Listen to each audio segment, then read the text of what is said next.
Pagi anak ibu semuanya. Hari ini kita berjumpa lagi dengan Ibu Bunga pada pelajaran biologi.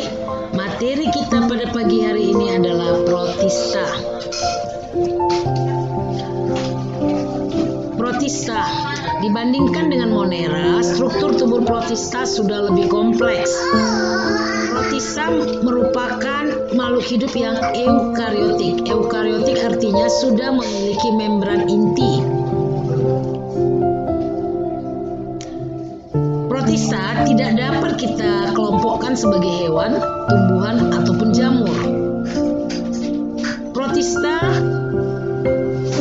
berbentuk uniseluler, artinya memiliki satu sel. Tetapi ada juga yang multiseluler atau terdiri dari banyak sel.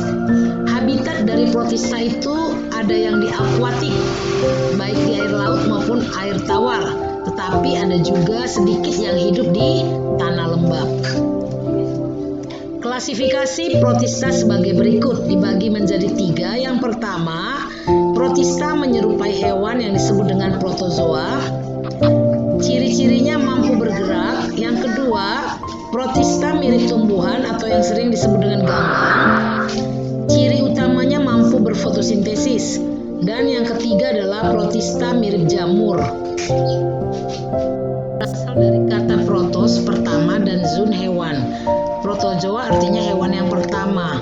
Cirinya uniseluler, yaitu satu sel.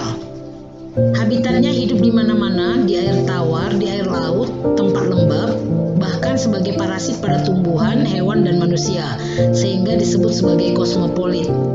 Reproduksi dari protozoa ada 2, yaitu aseksual vegetatif, contohnya membelah diri, seksual generatif, contohnya konjugasi. Protozoa memiliki bermacam-macam alat gerak seperti pseudopodia, silia, dan flagel. Dan alat gerak ini merupakan dasar dari klasifikasi protozoa. Protozoa berasal dari kata protos, pertama, dan zoon, hewan. Protozoa artinya hewan yang pertama. Protozoa bersifat uniseluler, artinya hanya memiliki satu sel. Habitatnya hidup di mana-mana, air tawar, air laut, tempat lembab, parasit pada tumbuhan, hewan, dan manusia, sehingga protozoa disebut juga sebagai kosmopolit. Reproduksi protozoa ada 2, aseksual dan seksual. Aseksual atau vegetatif itu membelah diri. Seksual atau generatif disebut juga konjugasi.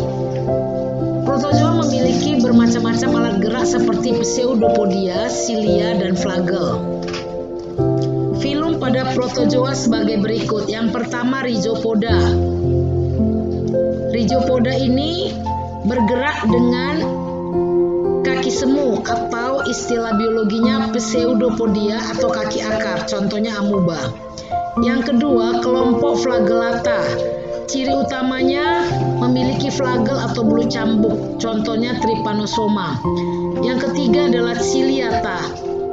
Cilia atau rambut getar, jadi memiliki cilia atau rambut getar, contohnya Paramycelium. Yang keempat, sporozoa. Ciri utamanya tidak memiliki alat gerak, contohnya Plasmodium. Sekarang kita akan melihat bagaimana proses gerak makan amuba terhadap Paramycelium. Ini kita lihat di sini. Yang ini adalah amuba, yang ini adalah Paramycelium, lalu amuba ini memakan Paramycelium. Ya. Ini adalah contoh dari protozoa. Oke, dapat kita lihat ya ada video ini bagaimana amuba makan Paramycelium. Sekarang kita lihat bagaimana amuba memakan ciliata. Ini amuba, kemudian ini ciliata. Jadi dia menggunakan tubuhnya sendiri, dia membentuk seperti ini supaya dia dapat menangkap si ciliata tersebut. Sekarang kita akan melihat contoh dari kelas Rhizopoda. Yang pertama, Entamuba ini dapat membusukkan sisa makanan. Entamuba histolica ini menyebabkan penyakit disentri. Entamuba ginggivalis menyebabkan penyakit pada gusi atau gingivitis. Kemudian Arcella menyebabkan kulit tersusun dari zat kersik. Diflugia ini mengeluarkan lendir yang dapat melekat pada pasir. Foraminifera ini menyebabkan kerangka tubuh dari zat kersik dan zat kapur sehingga membentuk endapan. Tanah endapan ini nanti membentuk tanah globigerina. Kalau ada tanah globigerina itu menunjukkan berarti adanya minyak bumi. Radiolaria, kulit dari zat kersik ini dapat juga membentuk endapan ya, membentuk endapan tanah radiolaria. Ini dapat sebagai bahan gosok atau penghalus. Heliozoa, tubuh menyerupai matahari. Kita akan bahas yang kedua, filum flagellata atau mastigopora. Filum flagellata berasal dari kata flagellum. Flagellum sama dengan bulu cambuk. Disebut juga mastigopora karena protozoa ini bergerak dengan flagel atau bulu cambuk. Fungsi flagel adalah sebagai alat gerak, alat peraba dan penangkap makanan. Tubuh lebih tetap dibandingkan rhizopoda karena dilindungi oleh pelikel. Bentuk flagellata biasanya panjang, bulat atau oval. Habitatnya di air tawar, air laut, tempat basah, di dalam tubuh makhluk lain sebagai parasit ya. Reproduksi adalah pembelahan biner secara membujur.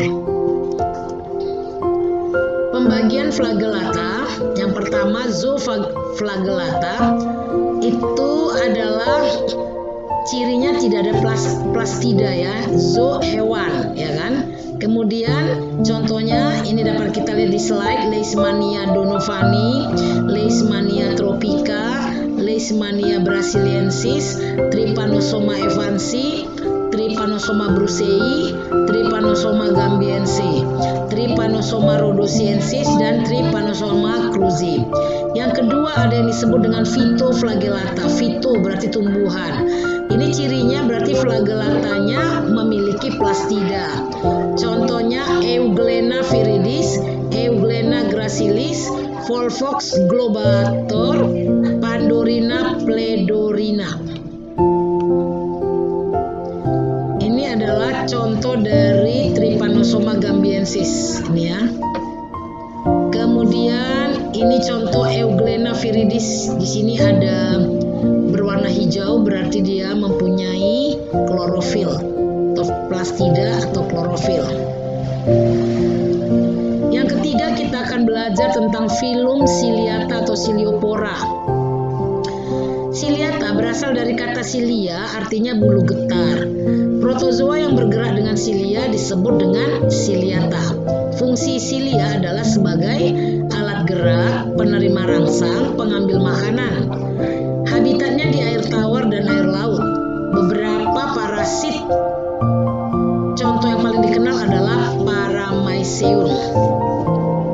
Nah, sekarang kita mau melihat bagaimana konjugasi pada Paramycerium. Konjugasi berarti cara bertukar materi genetik di antara Paramycerium. Kita lihat di sini, ini adalah Paramycerium A, ini Paramycerium B.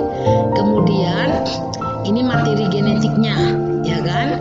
Kemudian kita lihat terjadi fertilisasi atau pertukaran, terjadi pertukaran materi genetik ya, bukan fertilisasi ya. Kemudian ini dari A dan B itu nanti akan bertukar. Ini dia.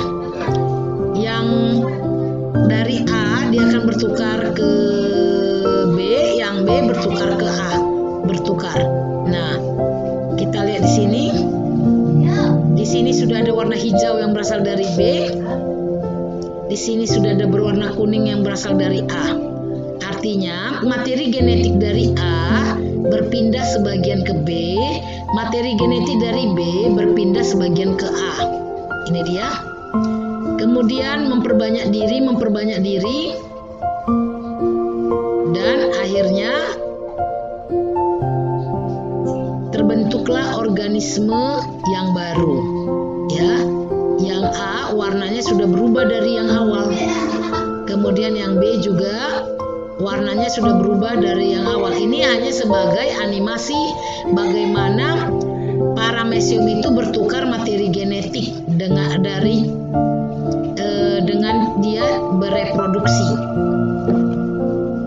Demikianlah materi kita pada pagi hari ini. Semoga apa yang Ibu sampaikan dapat dimengerti oleh anak didik kami sekalian.